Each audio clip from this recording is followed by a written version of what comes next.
Hi, this is Munson with Munson Music, and we're going to talk about how you can play a song by Christina Perri called Human.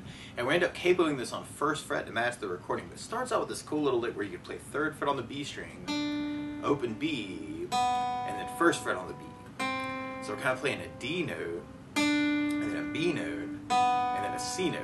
And if you wanted to back that up with basses, you could start on the low E on the third fret with the third fret on the B string, and then do the second fret on the A with open B, and then third fret on the A with the first fret on the B. It's kind of reinforcing those notes a little bit. So you're playing a G and a D, and then a B and a B, and then a C and a C. And the chords that would back that up would start on a G major chord when you play G major.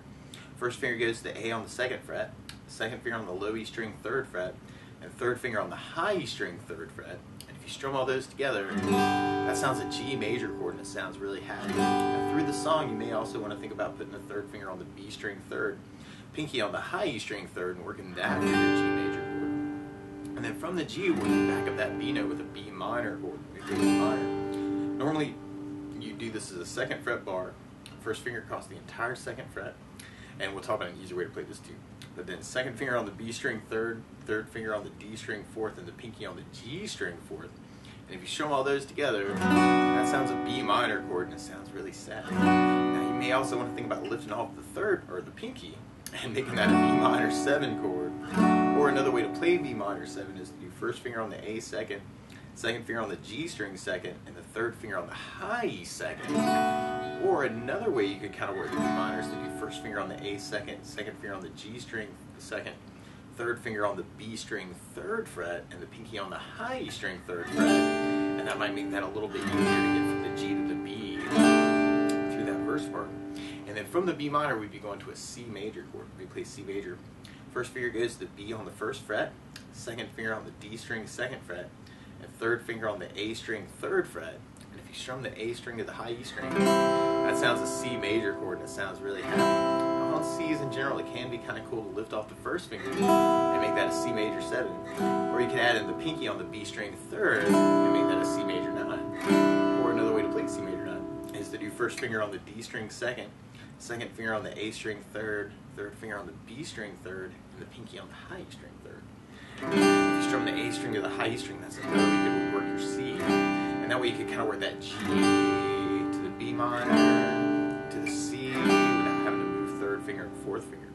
Now strumming wise, through that verse, you may want to work kind of a down idea, and you could do kind of a 4 down on the G and the B minor, and then kind of do an 8 on the C. G, B minor, C, and I'm kind of adding a little bit of right hand to that, make that a little bit sneaky. Or a lot of times with a song like this, to make it more interesting, kind of support my voice, I like using something called a strum pattern. And one of my favorite strum patterns for a 4/4 like this is down, down, up, up, down, up.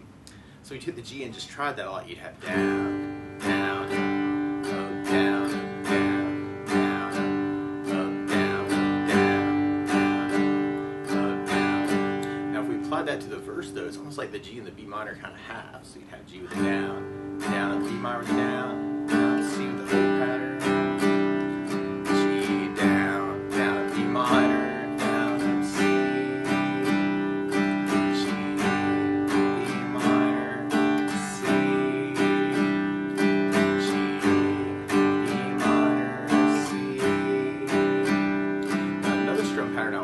using through the song though is something called a 16th note strum pattern. And what I mean by that is if you're tapping your foot to the beat, right now we're dividing that into 2 parts with our down, down, up, up, down, up. 1, 2, 1, 2, and that's called an 8th note. What a 16th note is where you're dividing that foot and tap into 4 parts. 1, 2, 3, 4, 1, 2, 3, 4. And one of my favorite 16th note strum patterns is a long down, down, down, up, up, down, down, up, down, up. And what I mean by that is if you take the G and do it down for 4, 1, 2, 3, 4, 1, 2, that's what you'd be doing on the first beat. Then on the second beat, you'd be doing down on 1, down on 3, up on 4. So you'd be going 1, 2, 3, 4, down, down, up, down, down, up, down, down, up. And then on the third beat, you'd be doing up on 2, down on 3. So you'd be going 1, 2, 3, 4, 1, up, down, 1, up, down, 1, up, down. And then on the last beat, you'd be going down, up, right along with the 1, 2, 3, 4. So down, up, down, up, down, up, down, up, down, up, down. So all together, down, down, down, up, down,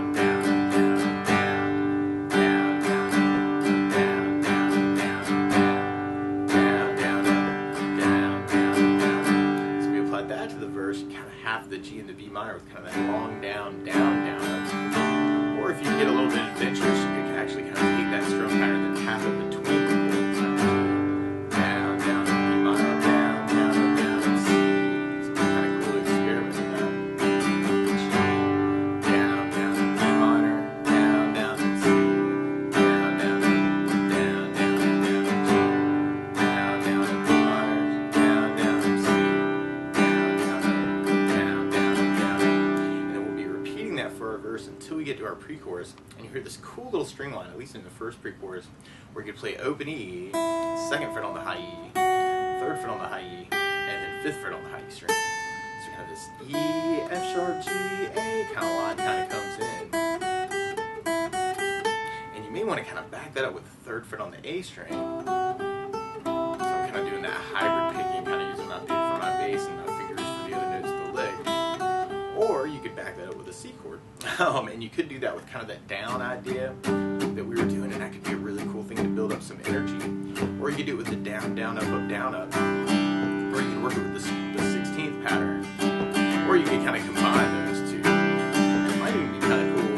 This is a little weird, but you could kind of leave the second finger on the A string third.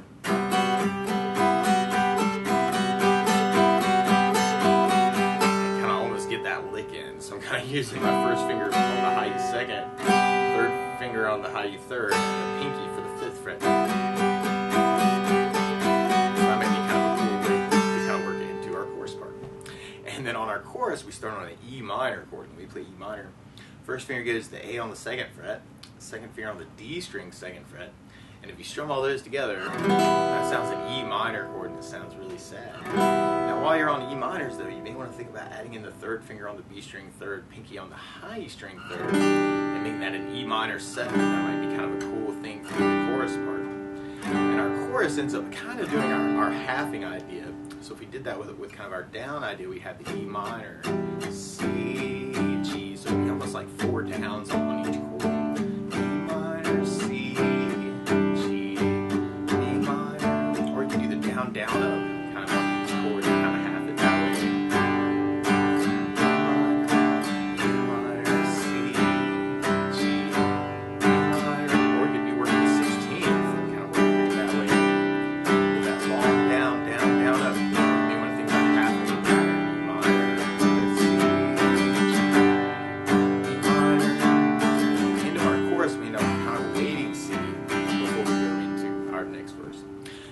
Part is to play along with Christina Perri though. Instead of starting on a G chord, she's starting on an A flat major chord. So to play along with the recording, what you want to do is take a capo, and if you put the capo on first fret, then now your G is really an A flat major, and your B minor is really a C minor, and your C major is really a D flat major, and your E minor is really an F minor chord. But you may want to kind of kick it off with kind of that intro lick actually, just to kind of work that G and B and C, and that might be kind of a cool scaled down way to kind of intro the tune. And then when you hit the verse, then you can kind of work it into those downs, kind of that G, B minor, C.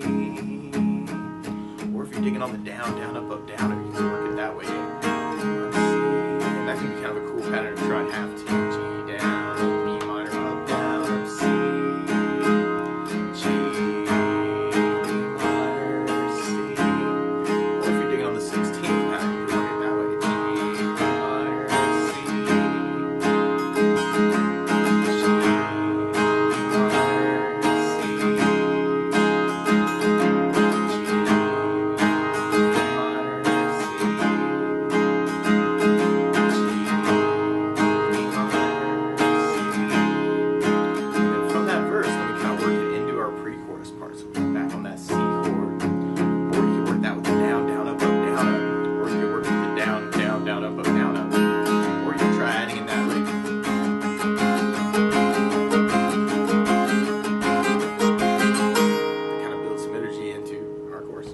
so on our chorus, you could work that with kind of those downs, kind of working the 4 down on each chord. Or you could work with the down, down, up, kind of having the pattern that way. G, B minor. Or you could work you could have that pattern.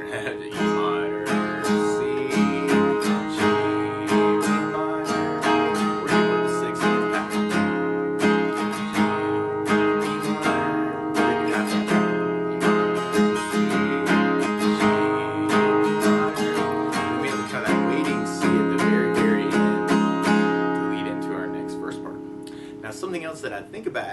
along those bass notes. And a lot of times on that first down of the down, down, up, down, up, or the down, down, down, up, down, down, down, you can throw in a bass for the chord. So on the G, you'd have low E for the bass. On the B minor, you'd have the A for the bass. The C, you'd have the A for the bass. And on the E minor, we'd have the low E for the bass. So we could kind of add basses with kind of a bass down, up, down, up. We'd have the G with low E bass, C minor with A bass, C with an A bass, G with low E bass, C minor with A bass, C with an A bass. Or we could try adding basses in the 16th pattern. G, B minor, C, G, B minor, C. And from that verse, then we'd be going back into our pre-chorus. It kind of gets cut a little bit short on that second time through in the pre-chorus. You could try adding basses to that too. Kind of work either one of those patterns. And then from that pre-chorus, then we're going into our chorus part. So you can add basses to that with that bass down, up on each chord. If you wanted to kind of work it that way. Or you get half the pattern bass down, C, up, down, G, low E bass down, B minor. Or you could do the 16th pattern. It's kind of a bass down, down, up. B minor, B minor, C, G, B minor. Or you can do half that pattern. Bass down, down, up, bass down, down. It's kind of cool too. Bass, bass, down, down, up, bass down, down.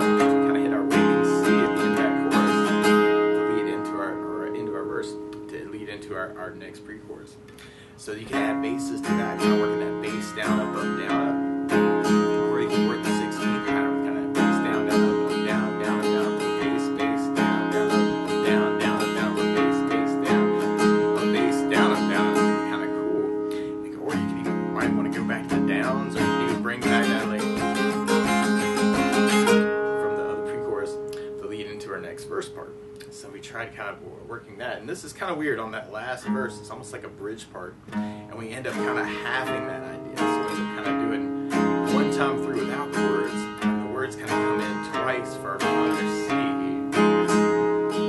B minor, C, and then we end up with kind of two waiting C's before our last chorus. And from there, then we go into our last chorus. B minor,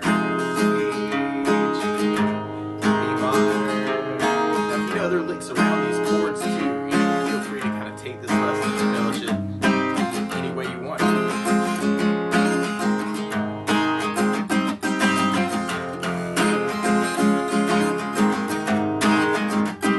Waiting C again, another waiting C, and there's almost kind of like a long down on the C chord. But I think if I was playing it out, I'd really, really, really want to play a G chord at the very end and make people clap. But that's the basics of how you can strum through Human by Christina Perri. So good luck!